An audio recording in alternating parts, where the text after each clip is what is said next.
এরপর আমাদের পাস্তে একটা সিন দেখানো হয়। সিদ্ধার্থ একদিন কামসাধনার বই পড়তে পড়তে নিজের মধ্যে শারীরিক চাহিদা প্রয়োজন অনুভব করছিল। তখন তার বাসা একদমই ফাঁকা ছিল, শুধুমাত্র সে এবং তার কাজিন সিস্টারই তার বাড়িতে ছিল।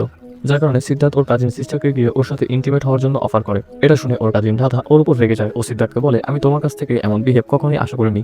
তখন সিদ্ধার্থ রাধাকে বলে, শোনো, এটা নেগেটিভলি নেওয়ার মতো কোনো বিষয় না। বইয়ে স্পষ্ট বলা আছে, শারীরিক মিলনের মাধ্যমে মানুষের দুঃখ এবং ডিপ্রেশন দূর হয়। এটা আমাদের শারীরিকভাবে সুস্থ রাখে। প্রতিটা মানুষের শরীরের জন্য এসব করা অনেক উপকারী। এসব শুনে রাধা এক প্রকার হিপনোটাইজ হয়ে যায় এবং পরক্ষণেই সিদ্ধার্থের সাথে ইন্টিমেট হতে রাজি হয়ে যায়। পরের সিন প্রেজেন্টে শিফট করে, যেখানে দেখা যায় কলেজে ঝাড়ুদার মহিলার সাথে ইন্টিমেট হওয়ার পর সিদ্ধার্থ ক্লাসরুম থেকে বের হচ্ছে। এমন সময় ইন্দু সেখানে চলে আসে এবং সিদ্ধার্থকে বলে, দেখো, তুমি তোমার ইচ্ছা মতো যখন যার সাথে যা খুশি তাই করতে পারো না। এখানে ইন্দু সিদ্ধার্থের সাথে কথা বলার চেষ্টা করে, কিন্তু সিদ্ধার্থ ওর কথার কোনো জবাব না দিয়ে সেখান থেকে চলে যায়। তখন ইন্দু ক্লাসমেট ওকে ডেকে বলে, তুমি ওর সাথে ঝামেলায় জড়াচ্ছ কেন? এই পুরো কলেজটাই সিদ্ধার্থদের, আর ওর ইমোশন না থাকার কারণে ও এমন বিহেভ করে। এটা শুনে ইন্দু কিছুটা শক হয়। পরদিন সিদ্ধার্থ ব্রাশ করতে করতে খালি পায়ে কলেজে আসে। তখন আচমকা একটা হোঁচট খাওয়ার ফলে ওর ব্রাশ নিচে পড়ে যায়। কিন্তু সিদ্ধার্থ ব্রাশ না উঠিয়ে গাছের একটা পাতা ছিঁড়ে সেটা দিয়ে ব্রাশ করতে শুরু করে, যেটা দেখে ইন্দু কিছুটা অবাক হয়।